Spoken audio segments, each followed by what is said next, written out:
The doctor packed his bag, told the foreman to make the man comfortable, and left the rancher to the cold. The wound had gone bad, and in Cedar Hollow, that was the same as a death sentence by week's end. Then the Japanese woman, no one in town, would sell flour, to knelt beside him with a lacquered box and a cup of cooled green tea. She poured the tea slow over the torn flesh, packed the wound with raw honey, and worked her thumbs along points no cowboy could name. Half the room called it witchcraft, and the other half called it the last act of a foreigner who'd be run out by sundown either way. Stay until the end to see how a woman trained in the old ways of Japan healed a man the frontier had already buried. Cedar Hollow sat in a fold of wind-burned grassland where the Wyoming territory gave up on being gentle, and by late autumn the town pulled its shutters closed and waited out the cold. The only light on the main street after sundown came from the saloon and the kerosene lamps in the general store, their flames low and amber, and never quite steady. People here measured a stranger by what the stranger could do for them. They had decided early what Imi could do, which was nothing worth the trouble of being kind about. She had come 6 months before across the Pacific from Kyoto, and then the long rails west to a depot that was barely a platform, sent as a bride to a rancher named Holt. He had written her letters, promising a house and a hearth, and a place that would be hers. He died before she got there. Holt took a marsh fever somewhere on the trail outside Laramie, and the matchmaker's fee was already spent, and the territory had no use for a Japanese widow with no husband to claim her. The town let her stay, because no one could agree on whose job it was to make her leave. She slept in a storeroom behind the general store, on a cot the owner kept meaning to throw out, between crates of dry goods and a wall that let the wind through the gaps in the logs. In the day, she earned her keep sweeping the porch and sorting the stock, and the owner set her wages on the counter rather than into her hand. The coins pushed across the wood with the tips of his fingers, like the touching was the part he couldn't bring himself to do. The ranch hands' wives crossed to the other boardwalk when they saw her coming. Saloon, the men called her the China woman, because they had no word for what she actually was, and no interest in finding one, and she never corrected them. She carried one thing from the old country that she wouldn't sell and wouldn't explain. It was a lacquered box, black and gold, the size of a thick book, the kind of object that had no business in a frontier storeroom, and looked more wrong there every time the lamplight caught the raised flowers painted into the lacquer. She kept it wrapped in cloth at the foot of the cot. It stayed closed wherever eyes could reach, and when the grocer once asked her, half joking, what she hid in the pretty box, she only looked at him until he found something else to do. That was the way of her. She didn't explain, and she didn't beg, and she didn't perform the gratefulness the town kept waiting for, and the town read all of that as pride, which was the one sin a foreign woman with nothing wasn't allowed to have. So the cold closed in around Cedar Hollow that autumn, and the shutters went up, and the town settled into its long wait for spring, and Emmy settled into hers, separate from theirs, and neither wait had any reason to cross the other. Then the buckboard came in off the trail hard, the team lathered and blowing, and a man slumped against the seat with his arm wrapped in a shirt gone dark with something that wasn't mud. The man on the buckboard was Nash, and there wasn't a soul in Cedar Hollow who didn't know the name. He ran the bar end section south of the creek. 1,200 acres of grass and brush, and the kind of stubborn cattle that survived the territory only because he was more stubborn than they were. Drifters gave his fence line a wide berth, and the smaller ranches around him stayed solvent, mostly because he let them run their herds on the open grass and never asked for a thing in return, except that they leave his alone. Nash wasn't friendly. He was fair. And on the frontier that counted for more, and the town knew the difference, even when it didn't like it. His foreman Webb drove the team in, his face the color of the dust on his coat, and by the time he pulled up at the doctor's plank, steps half the saloon had emptied into the street. Nash tried to wave them off with his good arm. The other hung wrapped against his chest, and the shirt binding it had gone stiff and dark, and carried a smell that made the nearest men step back before they could decide to. Webb told it fast. Rustlers had been cutting the barn herd for a week, taking calves in the dark, and Nash had ridden out alone 3 nights back to catch them at it. He had caught one. The man had put a knife into Nash's left forearm and across his ribs before Nash put him into the dirt. Nash had bound the arm himself, ridden 2 more days to bring the herd down out of the breaks, and only then let Webb load him for town. Dr. Pruitt came out pulling on his coat, already annoyed at the crowd. He was the only trained man within a hard day's ride, and he knew it. And he had the kind of pride that grows in the space where a town has no choice but to keep you. Pruitt had read Lister on the carbolic method, and he believed in clean hands and clean acid. He had no patience at all for the country remedies the ranch wives still brought him, the poultices and the prayers and the teas people brewed up when his medicine failed them. One look at the arm set his mouth, and he had Nash carried inside and the door shut behind them. Emmy stood at the back of the crowd where she always stood, and she watched the door close. What she saw in the set of Pruitt's mouth she had seen before, in another man, in another country, and it had meant the same thing both times. She knew wounds that had gone to the bone, and she knew what came after them when the only doctor for 100 miles decided the limb was the problem and not the patient. So she said nothing to anyone. She went back to the storeroom and waited, because the town would bring the news whether she wanted it or not, and because the box at the foot of her cot had a false bottom she hadn't opened in 6 months.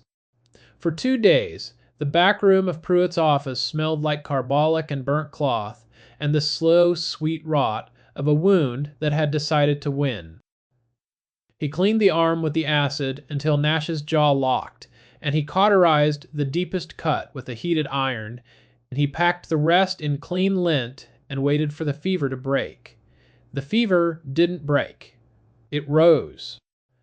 The red streaks that had climbed from the wound toward his shoulder kept climbing, and the arm swelled until the skin looked ready to split, and by the second morning, Pruitt sat on the stool beside the cot and said the word he had been holding back.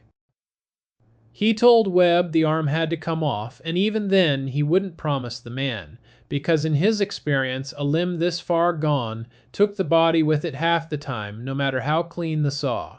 It was a poor chance. The territory had no other answer for a wound that had turned, and Pruitt had seen enough of those wounds to know the answer was usually not enough, because there were no medicines yet that could reach the poison once it was in the blood. A man lived or he didn't, and the doctor's part was to cut away the piece that was killing him, and hope the rest was strong enough to stand it. Nash refused the saw. He had watched 2 men die on a table from a stump that went bad after the cutting, the very thing the saw was meant to save them from. He told Pruitt he would rather go out whole than give up the arm for a coin flip chance. Pruitt called it stubbornness, and he called it a fool's bet, and he said it in front of Webb, so the foreman would hear that the blame wasn't going to land on him.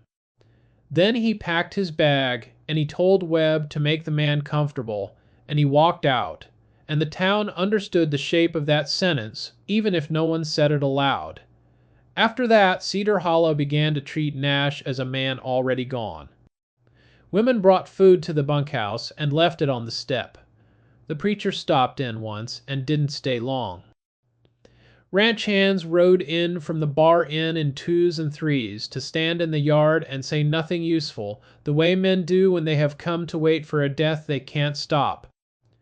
Emmy found Webb on the porch in the cold of the second evening, and she asked him one question. Quiet, the way she asked everything. How long since the knife went in, and what had the blade cut through on its way? Webb answered, without thinking, 3 days, the muscle and the sheath both. And then he stopped and stared at her, because no one in this town had ever asked her opinion on a thing that mattered. She didn't give it. She turned and walked back across the road, and Webb watched her go. And he didn't know yet that he would remember that walk for the rest of his life. That night in the storeroom, Amy lit the kerosene lamp and unwrapped the lacquered box and opened it for the first time in 6 months. She had carried it across an ocean. Inside the lid, rows of paper packets lay in their fitted grooves, each one folded and tied and labeled in a hand smaller and steadier than her own. Beside them sat a brass mortar, a roll of clean linen, and a set of needles, so fine they caught no light at all, only the lamp's amber when it found them, edge on. Beneath the fitted tray, where a stranger would have seen only wood, a false bottom lifted out, and under it lay a folded paper and a small jade seal, the color of winter grass. She looked at the paper for a long moment and didn't touch it, then put the false bottom back and took only what the arm would need, and closed the box and wrapped it again and set it back where it had waited all this time. In the morning she went about the gathering, the way she went about everything in Cedar Hollow, which was quietly and in pieces, so that no single errand could be read as a plan. The grocer had a tin of green tea on the high shelf behind the counter, a thing he had ordered on a whim 2 years back and never sold, and he sold it to her now for twice what it was worth, and made the same face about it. Outside of town an old Dane kept his hives on the rise past the creek. He asked her nothing. Traded her a jar of raw honey for the last of her sewing money, and that was the first kindness the valley had shown her in a month. She carried it home, along with the tea and the box, and by the time she set them on the storeroom boards, the shape of what she was about to do was finally there to see. She went to Pruitt first, because it wasn't in her to go around a man in his own town if she could go through him, and she stood in his office doorway and offered to help with the arm, plain and short. It was the way she would have offered a physician of her grandfather's rank in Kyoto. Pruitt looked at her the way he looked at the ranch, wives and their poultices, and then colder, because she wasn't even a ranch wife. He told her she wasn't to interfere with the dying man, and he said it loud enough for the saloon to hear. He said that if Nash came to harm from some foreign brew, he would see to it himself that she was put off the stage and out of the territory. She didn't argue, and she didn't promise. Emmy left his office the way she had come into it, and Pruitt went back to his books, satisfied that the matter was settled. It wasn't settled. After dark, she walked out to the barn-end bunkhouse, with the box under her arm, and the tea and the honey in a sack, and the cold came in off the grassland and cut through her coat. She kept walking because the cold was the smallest thing she had to face that night. Webb met her at the door with the rifle across his chest, and his hand already on the lever. She asked to see the wound. Webb started to say no, and the word was half out of his mouth when Nash's voice came from inside the room, thin and wrecked with fever, but still carrying the weight of a man who owned the roof over it. "Let her come in, Webb." Webb looked at her. He looked at the rifle in his own hands. Then he stepped back, and he held the door, and Emmy walked into the lamplight and the smell of the arm and set her box on the table beside the cot. And for the first time since she had left Kyoto, she opened it where another person could see. She worked the way her grandmother had taught her to work, which was to let the hands move and the mouth stay shut. First, she brewed the green tea, strong in a tin cup over the bunkhouse stove, and let it cool until it wouldn't scald, and the smell of it filled the room, green and bitter and clean. It was a smell that had no place in a bunkhouse, and made Webb's nostrils flare because he couldn't place it. The cowboys stood along the wall, hats in hand, and didn't speak. She unwrapped the arm. The wound was worse than the smell had promised, the flesh torn and slack, and the red streaks climbing past the elbow. And for a moment the room heard nothing but Nash's breathing and the creak of the cot frame under his grip. Then she poured the cooled tea slow over the torn flesh, a thin, steady stream, and let it run across the wound and off the elbow into the basin Webb held. She poured until the cup was empty, and then poured a second, and the astringent bite of the tea drew the swelling down in front of them, and the tissue tightened where the liquid touched it.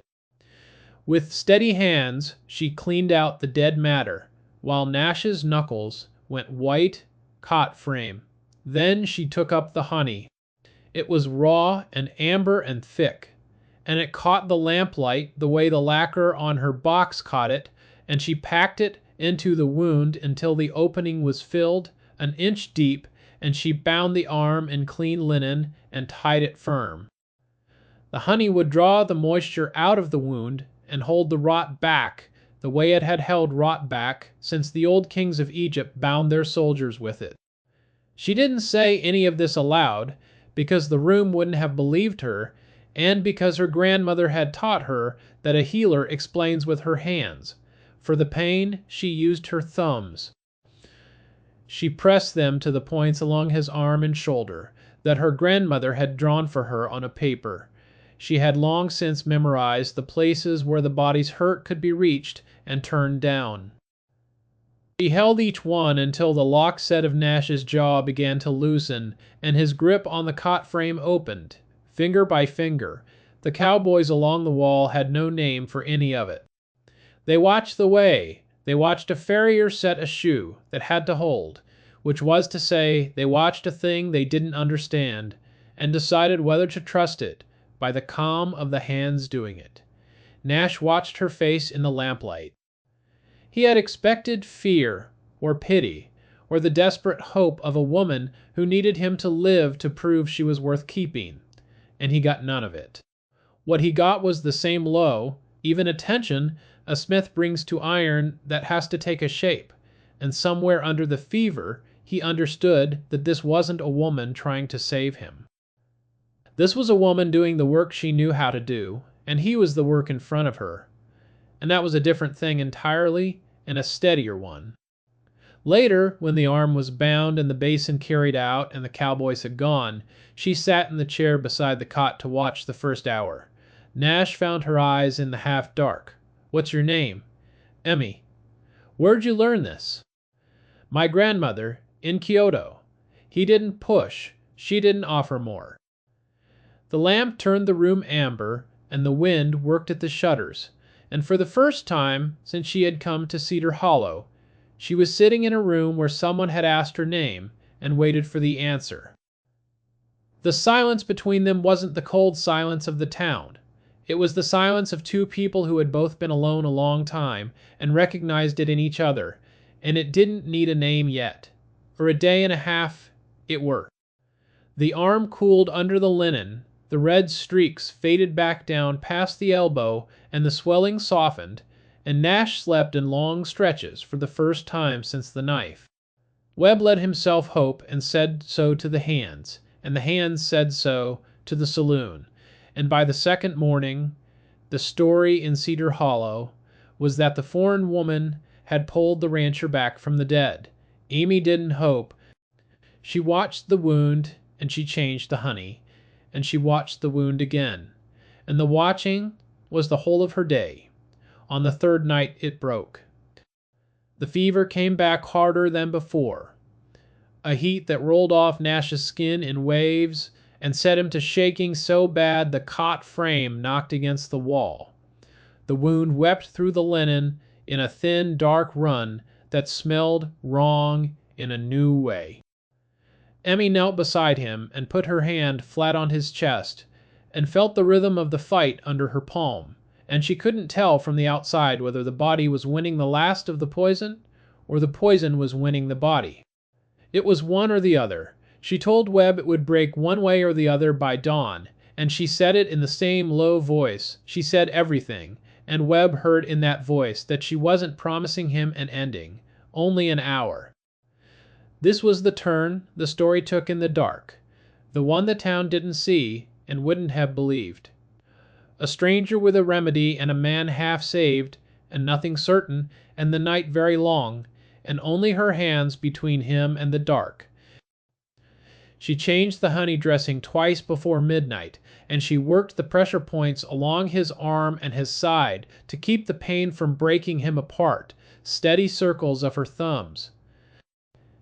She talked to him in a low murmur, in a language no one in the room understood, not because he understood it either, but because her grandmother had taught her that a body in a fight likes to hear a voice that isn't afraid. She didn't sleep.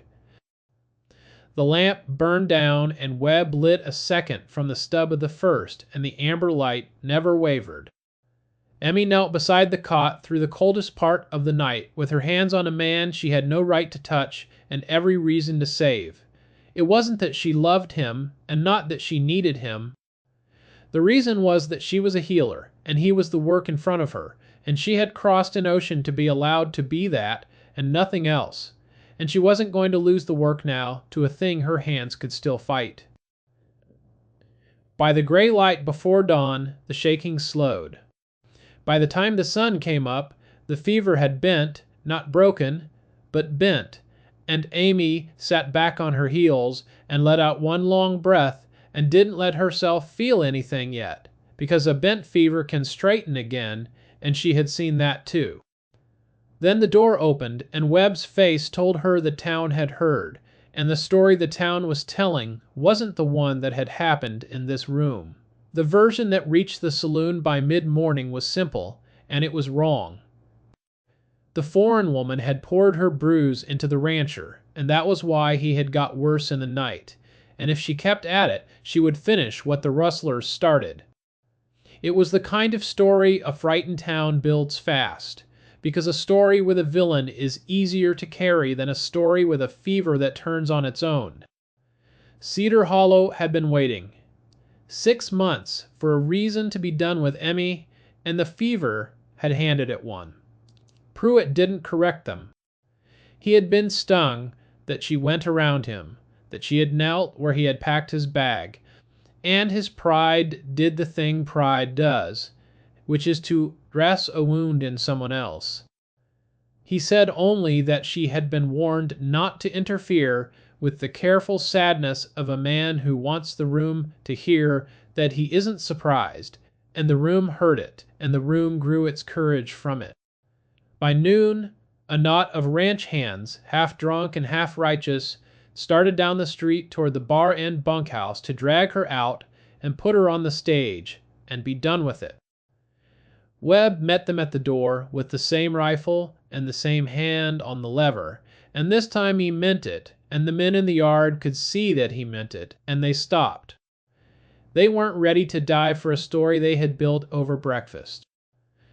But they weren't done either, and Webb knew it, and he knew that the town's patience was one more bad hour from ending, and that the next bad hour was always possible with a fever like this one. Amy heard the talk. He had heard worse, in a language she understood better, and she didn't defend herself, because a healer who stops to defend herself has stopped healing. She walked back through the yard with the box under her arm and the eyes of every man on her, and she went inside, and she knelt beside the cot, and she did the work. Nash heard it too.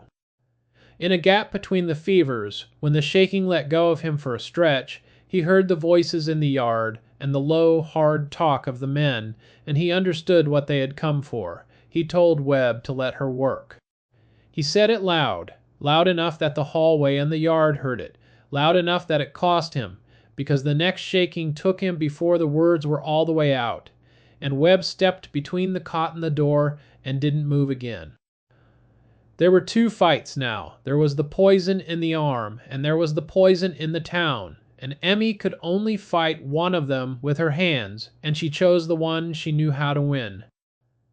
She knelt in the lamplight and she worked. And outside the wind came up, and the shutters knocked, and the men in the yard didn't come any closer and didn't go away.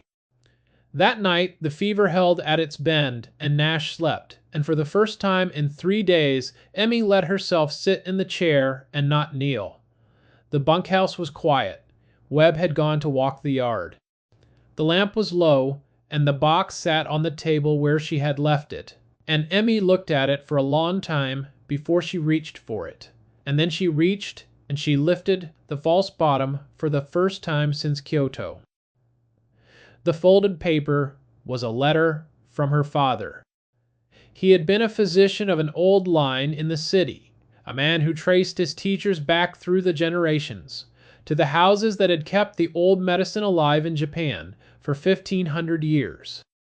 From the time she was small enough to sit on his knee and hold a pestle, he had trained Emmy in that medicine, and then he had forbidden her to practice on her own.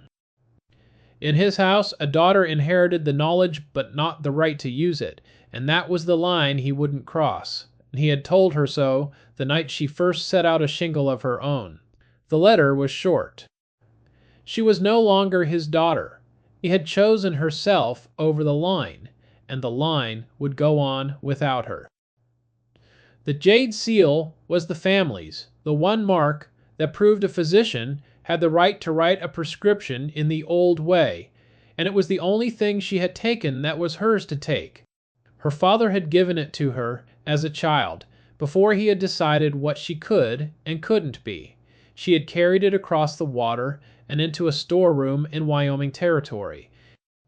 6 months she had left the false bottom shut, because to open it was to remember that she had traded a name and a country and a father for the right to put her hands on a wound and call the work her own. She heard Nash stir, and she folded the letter and put it back, but not before he had seen the seal in her hand, the green of it catching the lamp. He didn't ask what it was. He had seen enough of her in 3 days to know that the things she carried weren't things she owed anyone an explanation for, and he was too tired to be a man who needed one.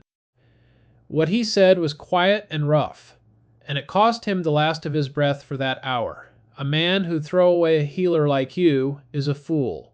She didn't answer. But her hand stayed on the edge of the cot a moment longer than it needed to, and the seal sat in her palm, where the lamplight found it, and the room was very still. For the first time since she had left home, the weight in her chest that she carried everywhere, the weight of the choice she had made, set down a little, and didn't pick itself back up. She had crossed an ocean, thinking she would have to give up the old medicine to survive this country. She had been wrong. The frontier had given her a man half dead, and a wound only her hands could fight, and in the long night she saw that this was the one place left that would let her be what her father forbade. The arm was closing. The honey and the tea had done what the acid and the iron hadn't, and by the 5th day the wound was knitting at the edges, and the streaks were gone, and Nash could close his hand. Cedar Hollow had begun, grudgingly, to breathe, and then on the morning the foreman rode out to check the herd, the deeper wound opened.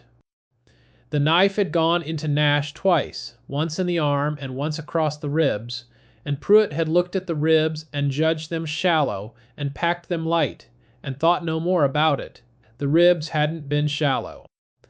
It had gone deep into the muscle of the side, and the poison had been quiet there, building in the dark while the arm put on its show, and now it broke.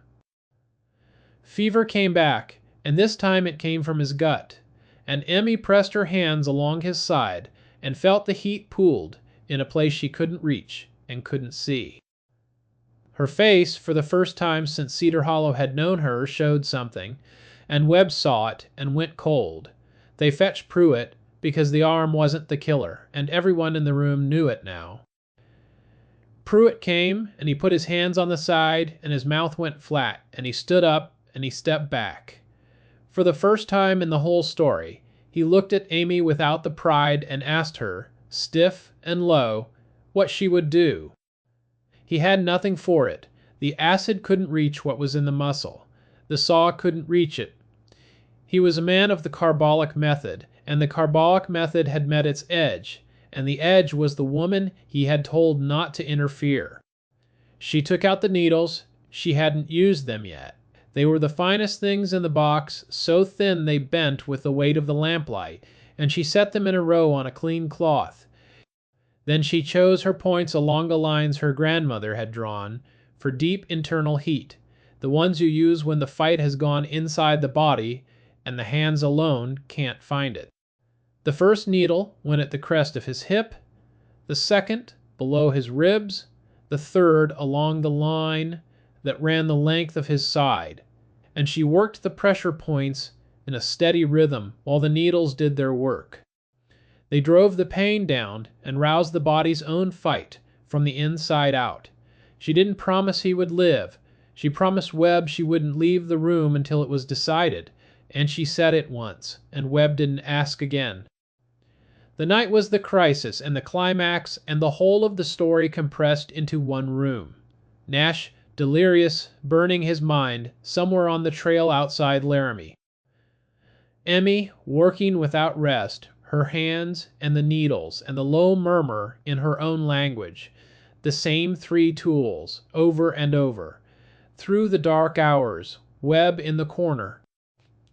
Pruitt, at the foot of the cot, watching a kind of medicine he had no name for and no argument against, because the man it was working on was the man his own medicine had quit.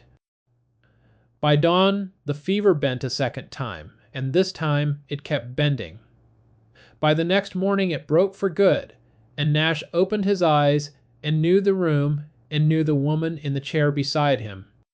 He closed his hand around her wrist, light, a thank you and a claim and a stay all in one gesture, and let go, and slept the first clean sleep of the week. The rustlers closed out quiet in the same breath.